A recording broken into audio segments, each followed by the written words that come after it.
Je ne suis pas Nostradamus, ni Merlin l'Enchanteur, mais je voudrais dire ici au nom de Dieu, dont je suis l'un de ses serviteurs, que la majorité des croyants ici, de par la grâce qui leur fut donnée, ils sont sous la divine protection de Dieu et ils ont échappé à un verdict divin qui a été prononcé dès l'origine des temps, car Dieu sait tout de toute éternité, son calendrier est à jour. C'est lui qui a créé le monde, le mouvement, la respiration et l'être. Et rien n'arrive sans que le Créateur le décide. Le monde n'est pas livré au hasard. Ce sont nos politiciens qui nous dirigent, c'est sûr. Ce sont nos gouvernants qui nous dirigent, mais que sur le plan politique ou social. Mais la vie elle-même est gérée par le Tout-Puissant Créateur. C'est Dieu qui a dans sa main ton souffle, dit la Bible.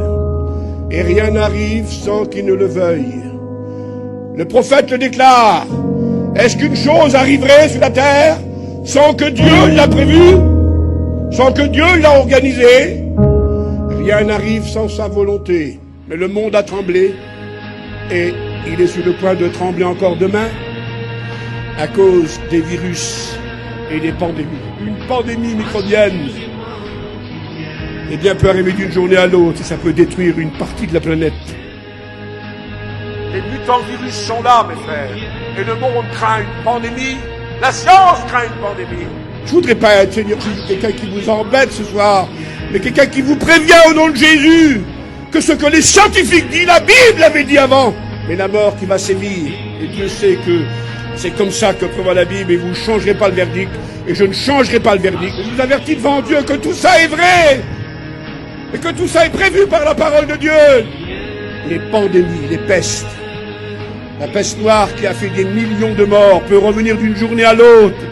Avec les nouveaux microbes, on a beau en faire toutes sortes d'antibiotiques. Aujourd'hui, on ne peut plus combattre les microbes. Et ils apportent toutes sortes de dérèglements sur la terre des sciences. Les pandémies, vous savez ce que la HA a pu faire? On aurait pu avoir une destruction en France, dans le monde. Eh bien, c'est pas fini. Et je voudrais pas prophétiser ce soir, mon Dieu, épargne-nous. Mais demain, une peste peut toucher le monde. Une pandémie de toutes sortes de choses. Ça peut être ceci ou cela. Mais le virus peut éclater. Et ça peut apporter la destruction de la santé de milliers, de millions d'hommes. Demandez aux scientifiques, aux docteurs, est-ce qu'une pandémie peut arriver? Ils vont vous dire, bien sûr, monsieur. Une pandémie nous pend au nez d'une journée à l'autre. Les bactéries mutantes qui deviennent de plus en plus fortes. On ne peut plus enrayer les bactéries. La peste noire, la grippe espagnole, tout ça a détruit une partie de l'humanité. Et la science nous dit qu'on n'est pas à l'abri demain d'une pandémie de ce style-là. On veille constamment et on n'a plus la force de les combattre car les bactéries se transforment en mutants, en rébellion. On en tue 10, il en revient 100. On en tue 100, il en revient 1000. La science a peur des pandémies. 21, 11. Il y aura des pestes. Toujours en prévision de la fin. Jésus prévoit il y a 2000 ans qu'il a dit ça. Il y aura des pestes. La plaie et l'infection sera purulente. J'enverrai la peste qui marchera et qui détruira. Les jugements de Dieu se feront par la peste et la contagion. Il n'y aura que plaie vive. Leur plaie sera mortelle, prophète Nahum. L'infection se répandra partout, dit le prophète Joël. La contagion marche contre vous, dit le prophète. La fièvre, Lévitique 26, vous dévorera. Prépare-toi, dit le prophète Amos 4:10, car l'infection arrive. Je vous affirme devant Dieu qu'on peut voir les préludes. Je vous affirme devant Dieu qu'on peut voir les assauts. Mais la grande réalité prévue par Jésus, par les prophètes et les apôtres, l'église de Jésus-Christ sera enlevée. Car c'est le danger qui menace le monde des jugements de Dieu. Et je ne prends pas ça à la rigolade, je ne dis pas moi de ce qui va se passer demain. Nous avons une garantie, pourquoi? Parce que lorsque ça va arriver, nous serons au ciel. Et c'est Jésus qui l'a dit, et c'est Dieu qui l'a dit, et c'est les prophètes qui l'ont dit, et c'est les apôtres qui l'ont dit.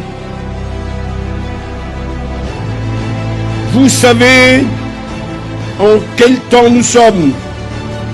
C'est l'heure de vous réveiller du sommeil, car le salut est plus près de nous que lorsque nous avons cru. La nuit est avancée, le jour approche. Dépouillons-nous donc des œuvres des ténèbres et marchons comme en plein jour, loin des excès, de l'impudicité, de l'ivognerie, des querelles. Marchons loin de toutes ces choses-là. Pris des trains de nuit, à longue distance, avec une couchette bien sûr. Et 1 heure et demie à peu près, peut-être 1 heure, 3/4 d'heure, tout dépend, avant d'arriver en gare de destination, le contrôleur ouvre les compartiments et avec sa petite sonnette, il sonne. Et il dit c'est l'heure, préparez-vous, on arrive bientôt. Et tout le monde sait ce qu'il a à faire. Je suis celui qui tient la cloche de Dieu ce soir pour vous. Et qui, au nom de Jésus-Christ, au nom de la Bible, vous dit, c'est l'heure, mes amis.